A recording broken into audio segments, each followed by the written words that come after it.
A'udzubillahiminasyaitonirrajim. Bismillahirrahmanirrahim. Assalamualaikum warahmatullahi wabarakatuh. Saat ini kita akan membahas tentang hukum kisos. Dan terima kasih pada teman-teman yang telah menonton dan semoga bermanfaat. Hukum kisos. Pembunuhan. Macam-macam pembunuhan dan hukumnya. Pembunuhan ada 3 macam. 1. Pembunuhan yang disengaja, 2. Pembunuhan yang tidak disengaja, dan 3. Pembunuhan yang tidak ada unsur membunuh. 1. Pembunuhan yang disengaja ialah pembunuhan yang direncanakan dengan cara dan alat yang bisa mematikan, seperti membunuh dengan menembak, melukai dengan alat tajam, memukul dengan alat yang berat, dan alat-alat lain. Membunuh dengan memasukkan dalam sel yang tidak ada udaranya, disekap dalam es, dan lain-lain. Membunuh dengan diberi racun, diberi obat yang tidak sesuai, disuntik dengan obat yang bisa mematikan. Membunuh dengan dibiarkan tidak diberi makan, minum, dan lain-lain. Pembunuhan yang disengaja tersebut wajib dikisos sebagaimana firman Allah Subhanahu wa Ta'ala, kisah surat An-Nisa ayat 93, dan dipertegas dengan hadis Rasulullah SAW, tidak halal membunuh orang muslim kecuali 3 sebab. 1. Kafir sesudah iman, berzina sesudah kawin, dan membunuh orang tanpa hak, baik karena dolim dan permusuhan. Hadis riwayat Tirmizi dan Nasyai. Orang yang membunuh tanpa ada hak harus dikisos, harus dibunuh juga. Kalau ahli waris yang terbunuh memaafkan pembunuhan tersebut, pembunuhan tidak dikisos atau dihukum bunuh, tetapi harus membayar diat yang besar, yaitu harus membayar dengan seharga 100 ekor unta tunai.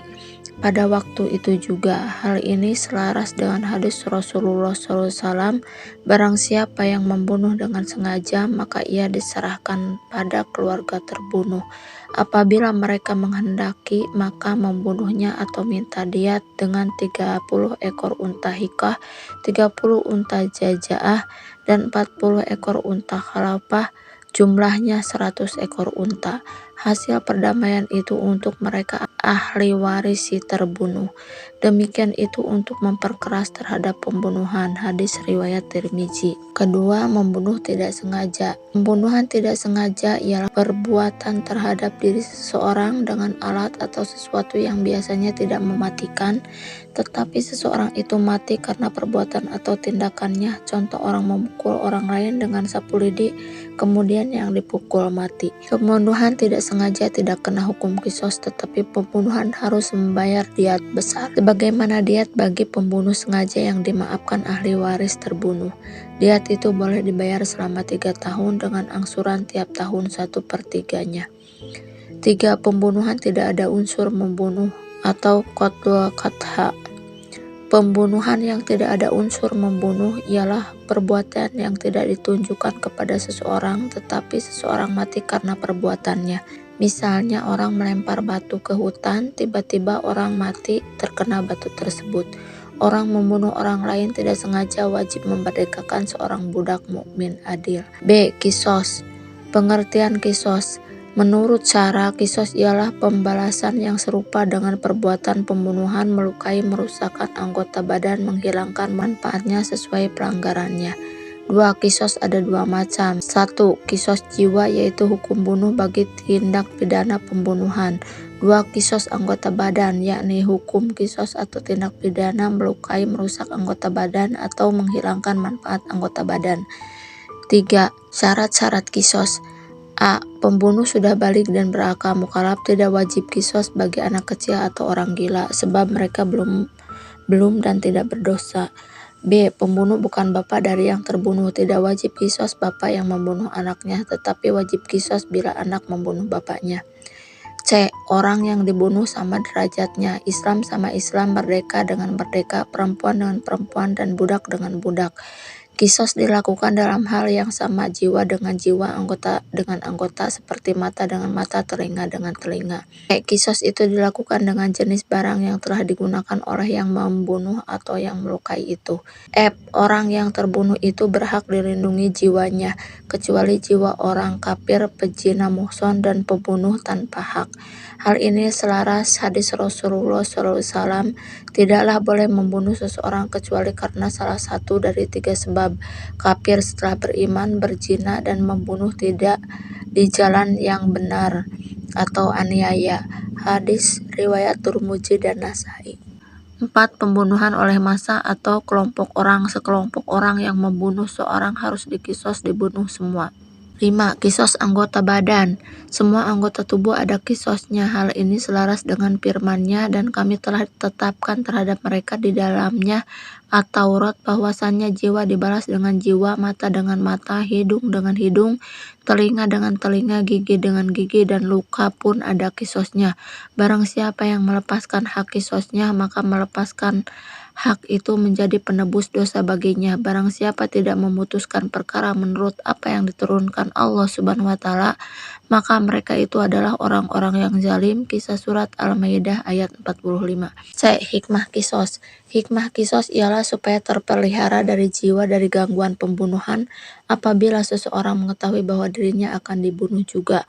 Karena akibat perbuatan membunuh orang, tentu ia takut membunuh orang lain.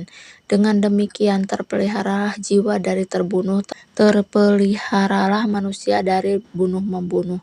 Ringkasnya, menjatuhkan hukuman yang sebanding dan setimpal itu memeliharakan hidup masyarakat, dan Al-Quran tiada menamai hukum yang dijatuhkan atas pembunuh itu dengan nama hukum mati atau hukum gantung atau hukum bunuh, hanya menamai hukum setimpal dan sebanding dengan kesalahan.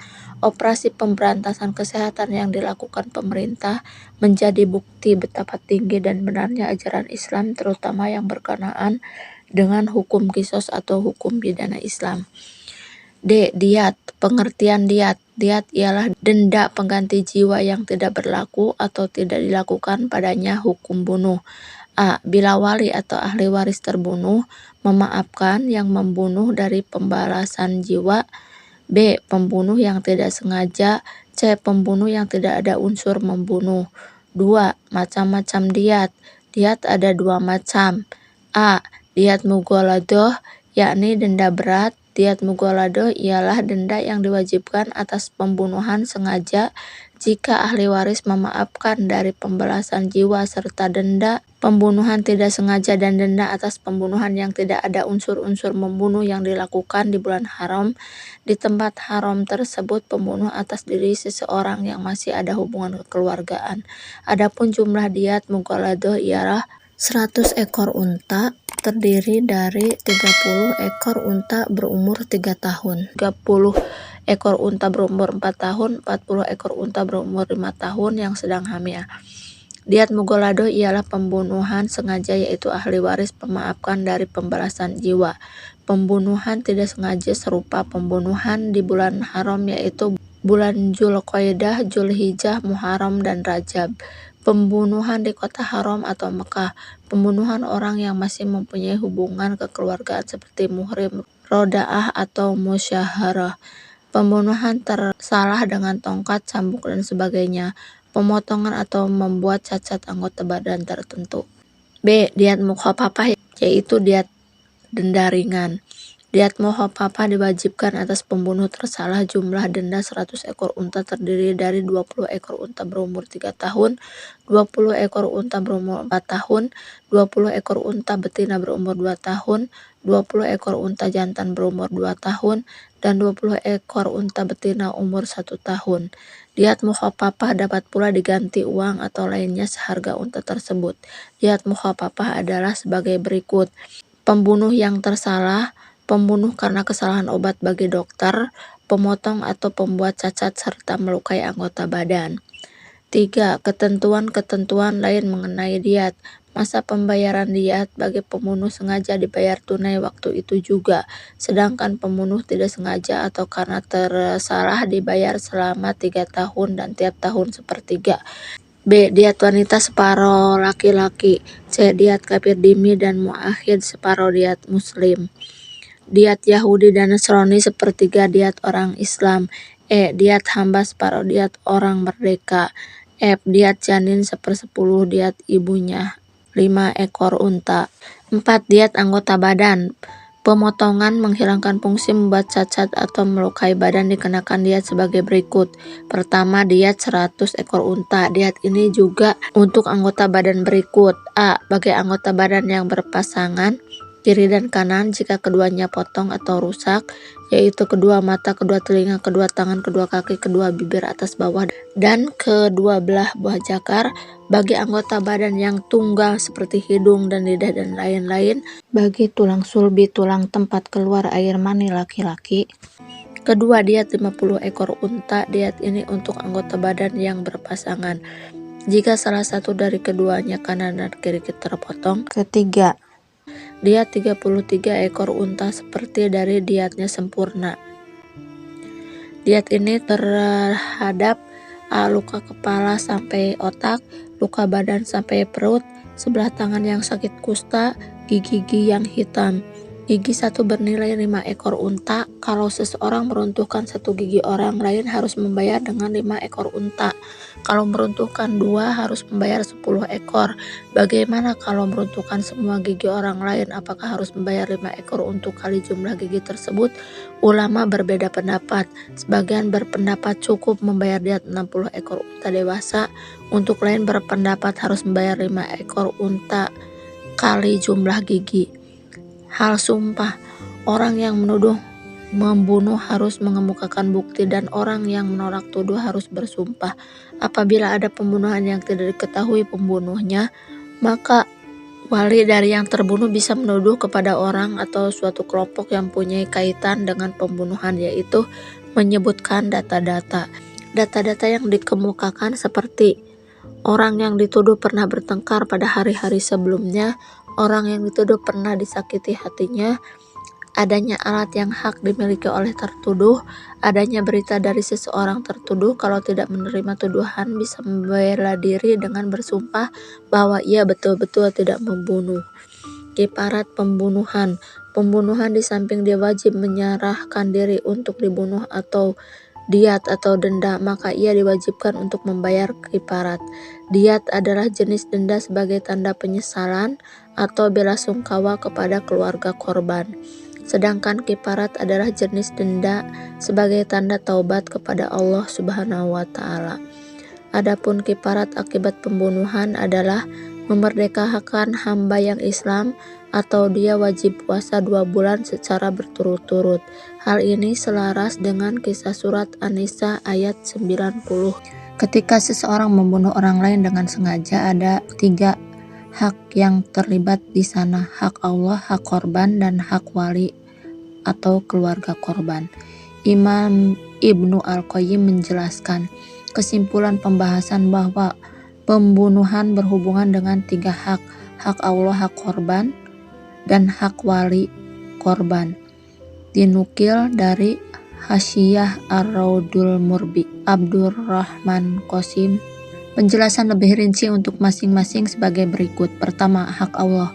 Membunuh seorang muslim yang dilindungi darahnya termasuk dosa besar yang sangat Allah murkai. Karena itu Allah memberikan ancaman sangat keras bagi orang yang membunuh dengan sengaja di antara firman-Nya, wa may yaqtul mu'minan muta'ammadan fajazauhu jahannamu khalidan fiha wa ghadiballahu alaihi wa la'annahu wa a'adda lahu adaban adzima. Barang siapa yang membunuh seorang mukmin dengan sengaja, maka balasannya ialah jahanam, ia kekal di dalamnya. Allah murka kepadanya, mengutukinya, serta menyediakan azab yang besar baginya. Kisah surat An-Nisa ayat 93. Dalam ayat ini Allah mengecam keras pelaku pembunuhan dengan sengaja, sampai karena besarnya dosa pembunuhan ini Allah tidak mengisyaratkan adanya kafarat atau tebusan. Kemudian dalam hadis dari Abdullah bin Amr radhiyallahu anhu, Nabi SAW bersabda, Lenyapnya dunia lebih ringan bagi Allah dibandingkan pembunuhan terhadap seorang muslim. Hadis riwayat Nasa'i, Turmuji, dan di Sahih Albani. Bahkan Rasulullah SAW mengancam orang kafir yang terlindung darahnya akan dijauhkan dari surga. Barang siapa yang membunuh orang kafir yang memiliki perjanjian perlindungan, maka dia tidak akan mencium wangi surga. Sungguh wangi surga itu tercium jauh jarak 40 tahun. Hadis riwayat Bukhari. Hubungannya dengan hak Allah, hak ini bisa gugur jika pelaku secara serius bertaubat, memohon ampun atas dosa besar yang telah dilakukan. Kedua, hak korban. Hak ini tidak bisa digugurkan begitu saja karena korban telah meninggal sehingga tidak ada jaminan dia memaafkan. Korban akan meminta hak pada hari kiamat kepada pembunuhnya. Dalam hadis dari Ibnu Mas'ud radhiyallahu anhu, Nabi Shallallahu alaihi wasallam bersabda, sengketa antara manusia yang pertama kali diputus pada hari kiamat adalah masalah darah. Hadis riwayat Bukhari dan Muslim. Dalam hadis lain dari Ibnu Abbas radhiyallahu anhu, beliau pernah mendengar Nabi Muhammad SAW bersabda, orang yang membunuh dan korban yang dibunuh akan didatangkan pada hari kiamat dengan menenteng kepala temannya atau pembunuh. Dalam riwayat lain, dia atau korban membawa orang yang membunuh, sementara urat lehernya bercucuran darah. Dia mengatakan, "Ya Allah, tanya orang ini mengapa dia membunuh saya." Hadis riwayat Ibnu Majah dan disahihkan oleh Al-Albani. Mengingat masih ada hak korban yang tidak mungkin bisa ditunaikan kecuali setelah kiamat, sebagian ulama berpendapat tidak ada taubat bagi pembunuh. Di antara ulama yang berpendapat demikian adalah Ibnu Abbas, Zaid bin Sabit, Abu Hurairah radhiyallahu anhu, Abu Salamah bin Abdurrahman, Qatadah, Ad-Dahhak, dan Hasan al-Basri.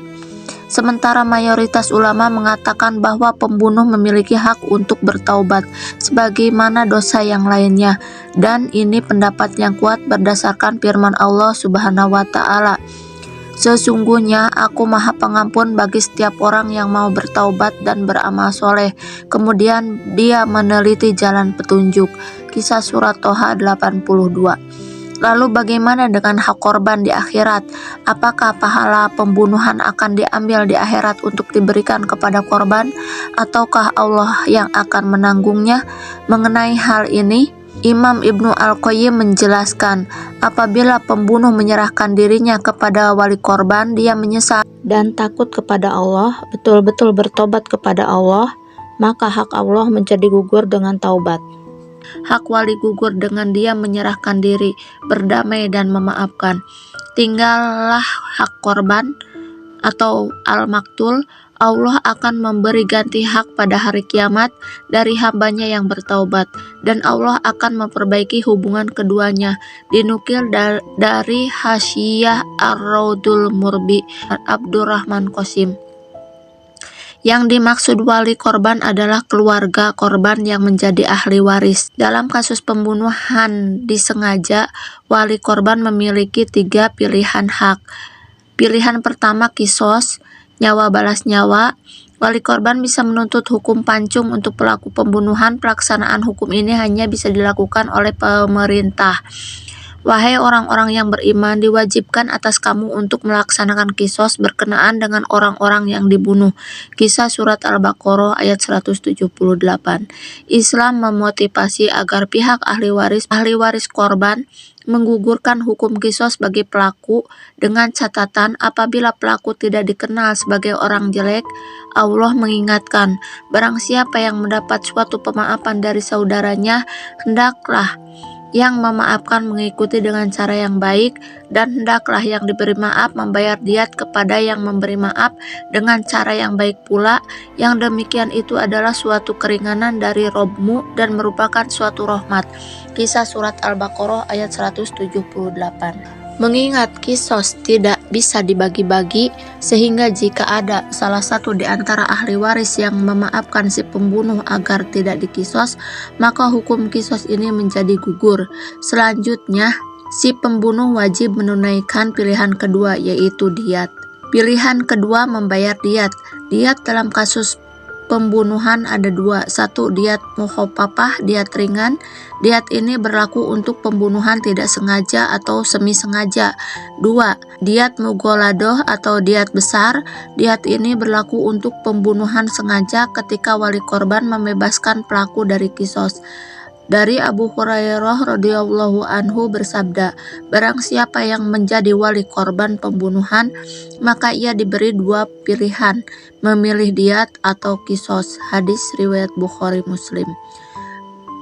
Besar diat mughaladoh menurut mazhab Syafi'iyah dan salah satu riwayat dalam mazhab Hambali senilai 100 ekor unta dengan rincian 30 unta hikah, unta betina dengan usia masuk tahun keempat, 30 unta jajaah, unta betina usia masuk tahun kelima, dan 40 unta induk yang sudah pernah beranak satu dengan yang sedang hamil. Pada dasarnya, diat dibayarkan dalam bentuk unta. Namun jika tidak memungkinkan untuk membayar dengan unta, diat bisa dibayar dengan uang senilai harga unta dengan kriteria di atas. Pilihan ketiga, memberikan ampunan tanpa bayaran. Para ahli waris korban memiliki hak untuk mengampuni pelaku dengan tidak meminta kisos maupun diat. Dengan bentuk pemaafan ini, Allah sebut sebagai sedekah bagi keluarga yang memaafkan. Allah berfirman, barang siapa yang melepaskan hak kisosnya, maka melepaskan hak itu menjadi penebus dosa baginya. Kisah surat Al-Maidah ayat 45. Beda antara kisos dengan diat ketika digugurkan. Ketika salah satu ahli waris menggugurkan kisos, maka hukum kisos menjadi gugur, sekalipun ahli waris yang lain tidak memaafkannya karena kisos tidak bisa dibagi. Berbeda dengan diat. Ketika salah satu ahli waris menggugurkan diat, kewajiban bayar diat tidak menjadi gugur seluruhnya. Selama masih ada ahli waris lain yang menuntut diat, hanya saja sebagian kewajiban diat menjadi gugur. Allahu a'lam bishawab.